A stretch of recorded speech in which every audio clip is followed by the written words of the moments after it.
Hello and welcome to the Black Friday and Holiday Season 2022 discussion round. Thank you for joining us as we want to talk about the upcoming busy season. We at SMAC would like to share some insights with you so you can make the most out of it.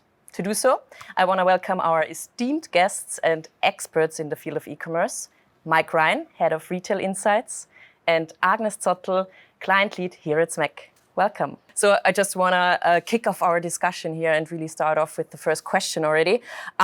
So I think we could all agree that the last few years have been quite interesting, but why, Mike, would you say that this Black Friday and this holiday season is even more special than the years before or different? Well, each year has been different than the last lately. At this point, the waters are really muddy because there's just layers of complex year-on-year effects in each case. And if we look at last year, 2021, Black Friday, for example, we see that total search volume was down. But then on the other hand, sales volumes were good. They were actually, like in the US, plus 5% year over year. And those are it's a tough comp that it had against these crazy 2020 numbers.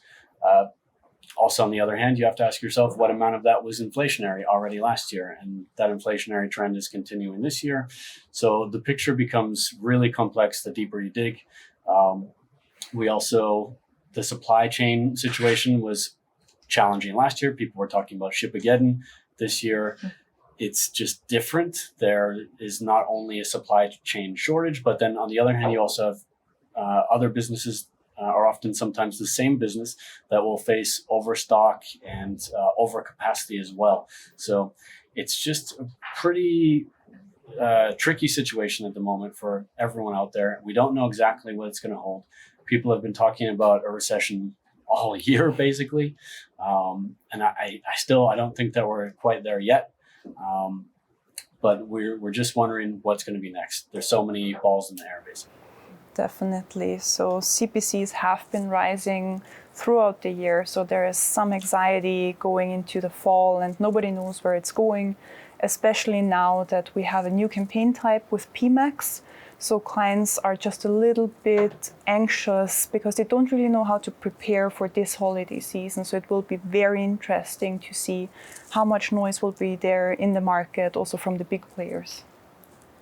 Agnes, you already mentioned it, PMax is the new campaign type.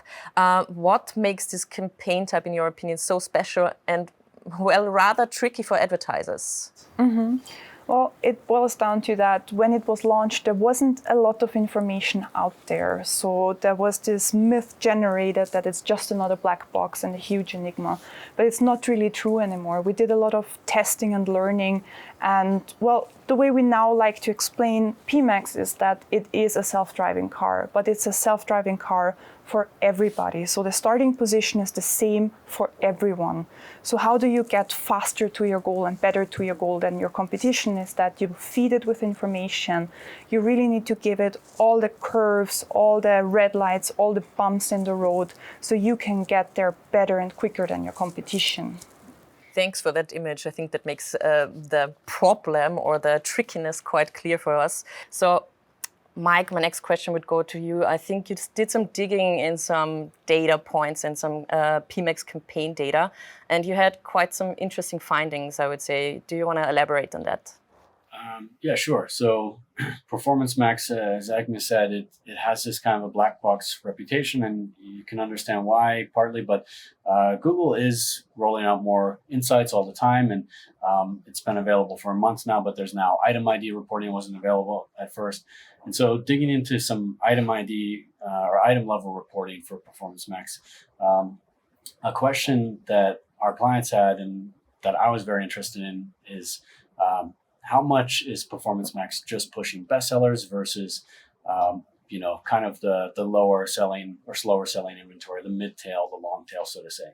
And what we found is that PMax often has a pretty strong bestseller bias, which is partially problematic. It depends. What are your goals? It might be fine for you if the channel is going to be heavily pushing your bestsellers, but the question is, are those the products that are really incremental for your business? Because your bestsellers are probably selling well through other channels too. And personally, I like to put advertising pressure where it is needed on, for example, products that are falling behind sales plan or that I've got overstock on, or products where I know I've got deep profit and the inventory to support it. So these are to the point that Agnes made about offering data to Performance Max. That's an example of that. How can I kind of force Performance Max to work harder for my business, because it has this wonderful audience context from Google. It has all these amazing capabilities, and that's its strength as it plays out these different formats and placements. But the question is, what do I know about my business that Performance Max doesn't know yet? And how can I connect those things? And even on a raw performance level, what can I do to kind of de-average the performance? Because it's still an iteration on this target ROAS technology from Google that's been around for some time. And it's a very powerful technology, but it basically delivers performance at a higher aggregation level, at a certain level. But when you break out your products, you'll also see that there are products which are massively over-delivering and under-delivering. So also not only in this kind of more business objectives way, like how can I support products that need support, there's also in your raw performance objectives, how can I support PMax to do really the best job that it can for my business? So what does that mean for online retailers then? What should they focus on? If you say like there is this bestseller bias, if you want to call it that, what should they focus on? That's up to every business to decide on their own in their strategy. I just find it problematic. I looked at an account where 80% of the revenue was coming from 0.5% of the products. And that to me is troublesome. There are other kind of biases we might see in there, like depending a bit more on brand traffic, depending a bit more heavily on remarketing traffic. And I don't want to knock Performance Max. It's a new technology. It's improving all the time. It's still really powerful, and it's a great bet. But the question is, what can I make it do to work harder and be more incremental to the business in terms of generating really new value? That's a big question for me. And what about the long tail?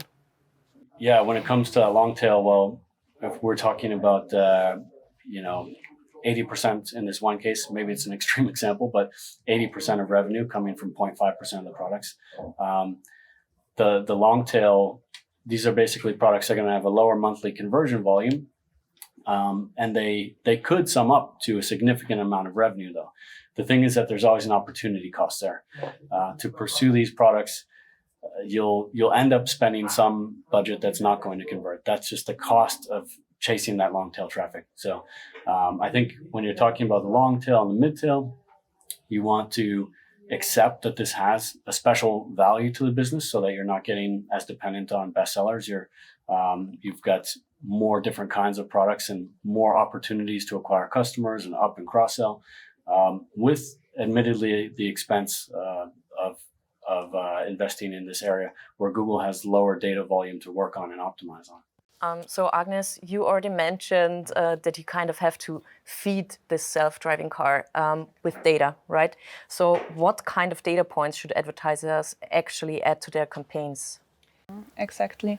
That's a discussion that we have with our clients every time we onboard them, because it depends on their industry and really the type of business that they have. So we always ask them what kind of information is important for them internally, and then what kind of information are their shoppers looking for? What are their behaviors? How are they looking for their products?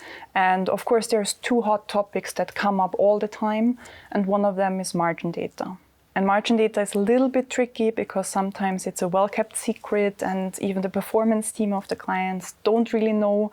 So what we always tell them is that this is such a valuable information, even to give us in buckets, for example, margin buckets, to kind of make it a little bit more comfortable to hand this over in the feed. But then we can use this information to optimize the ad spend really and keep an eye on what's left over in the end, what's the profit for the client in the end.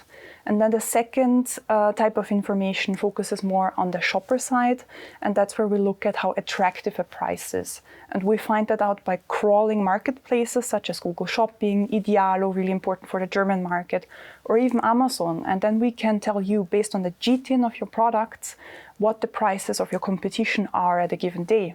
And then we are not even talking about dynamic pricing here. We're just talking about taking the prices that you already have, taking the products that are already really attractive because of their price and just push them a little bit more than the products that are not attractive or have a lot of competition at a certain day. And you really need to have this automated so it's really up to date every time. And then this also improves your performance because products that are priced well, they get more clicks, they get more conversions. So it really boosts performance and saves you cost in the end.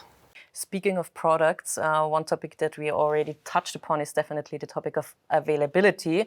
So also in terms of PMax, Mike, the topic of stock and non-stock items, do you want to elaborate on that? The stock, non-stock challenge, it's a perennial problem. It's not a new problem. And depending which channel you're talking about, like Amazon or Facebook or Google, there can be different consequences of going out of stock. But the bottom line is it's never good. It's missed revenue. It's also potentially bad for your customer experience. And if we're talking about Google Ads specifically, generally you shouldn't be advertising out of stock products anyway. That's not exactly the theme or the problem. The problem is like you said, availability. This is something that's much more interesting here. It's much more interesting kind of problem space. And it's not just about PMax. This is a long-standing best practice. What can I do to send more availability information to Google than what it usually has? Because A, it's about what's good for your business, and B, it's about what's good for the campaign itself. If you have, for example, let's just take fashion, and we're talking about size variants and color variants, you'll have core sizes and core colors. And yeah, the question that comes into play is if I'm running out of core sizing and so on, or getting low on availability, how does that impact the performance? It's going to lower the conversion rate because people will be having bad landing page experiences in the end.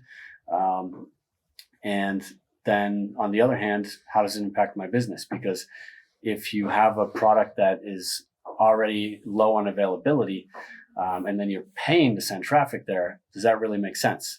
It depends how fast it's selling. Would it sell through by itself, or do you need the advertising pressure? So again, it's about where do I actually want advertising pressure to exist? And that's basically it. Can you send more data to Google to help it? What about the campaign types that are now covered by PMax, basically? Should online retailers still invest in them, or should they mix campaign types? What is your advice here? I would say definitely yes, they should keep investing in standard campaign types as well. So to explain it, there's an overview table from Google themselves where you can see how, once you have PMax active in an account, how does it interact with this campaign type, like search, YouTube, display, etc., discovery campaigns. And it's all spelled out there. Mostly it goes by ad rank. But the idea from Google here broadly is that they don't want PMax to compete with other campaign types. They want them to complement each other. And there's still a lot of stuff that you can do with, for example, a standard YouTube campaign that you can't do with PMax. Just because you're running PMax and serving some YouTube inventory doesn't mean, oh, I'm doing YouTube now. It depends on your ambitions and so on.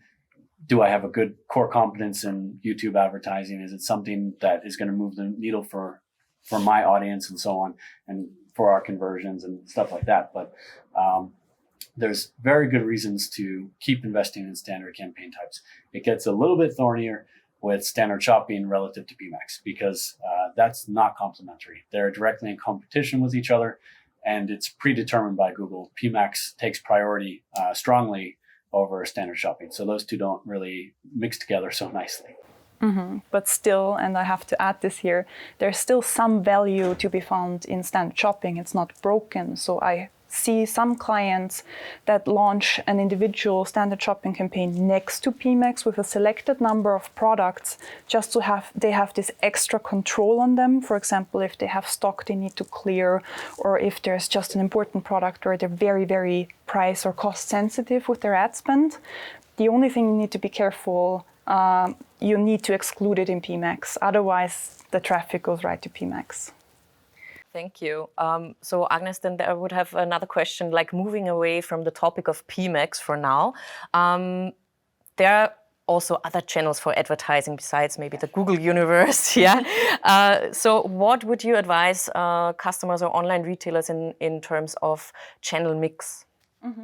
Something I always bring up, and that's a wonderful addition because you can leverage a lot of your setup that you have in Google, is to look into Microsoft or Bing ads, especially if you're a retailer that operates in Germany, because they actually take about 20% of the search volume there. And it's just a different audience. So there's a lot of B2B going on there. It's a little bit of the wealthier audience. So it's a great channel to try out depending on your business model. And the next thing I would also recommend is to find synergies between your Google and maybe your social media, because a product that is doing well on Google, why not also push it on social? The thing is just a lot of times those teams don't talk with each other within companies, so I can highly recommend just to reach out to your social media expert and just get together and make this connection, build those synergies. And the same also is true for all of those programmatic channels. Communication is key, I would say. Exactly. Talking with each other always helps. So you might not believe it, but we are nearing the end of our discussion already. Time flew by. So my last question goes out to you and would be, what would be your number one advice for online retailers this holiday season and beyond? Agnes? I can really recommend everybody to plan ahead, maybe have a dedicated budget for those peak days like Black Friday, and to give us as an agency a threshold for your key KPIs so we can keep a close eye on your performance on those days. And if anything changes and there's too much fun happening, too much noise happening, we can reach out to you, also be available for us so we can optimize on the fly if it's during the week. And then just be courageous, stick with your strategy, just go for it. There's never going to be too much noise. You will always find your niche and your audience. You just have to be smart about it. Well, to pick up there, yeah, I totally agree. I don't think that Black Friday or the holiday season, it's not exactly a zero-sum game. We see advertisers who don't want to participate in Black Friday because they find that's not profitable to them, or they're not convinced that they're really acquiring customers. They feel it's just too transactional or discount driven in nature. And guess what? Those businesses, they're going to live to see another day. The earth keeps turning. So generally, when we're talking about, especially these really peak seasonal events like Cyber Week, Black Friday, Cyber Monday, but generally with the holiday season, I think it's more important than ever to nail your offer and to also picking up on that strategy theme to understand what you want to achieve and why, because it is just way too easy to make this season unprofitable for you or to put undue stress on your business model. And the question is, how can I really differentiate on an offer and that my marketing channels have a chance of success and it can really perform by having a good offer in place to convert? I think that's really the fundamental question here, and it's just under more scrutiny than ever, considering how competitive and how tight the environment is right now. Well, thank you so much, Agnes and Mike, for all your expertise and the very valuable insights. And thank you, everybody, for watching out there, online retailers and e-commerce enthusiasts. We wish you a highly successful season, and let's grow e-commerce together.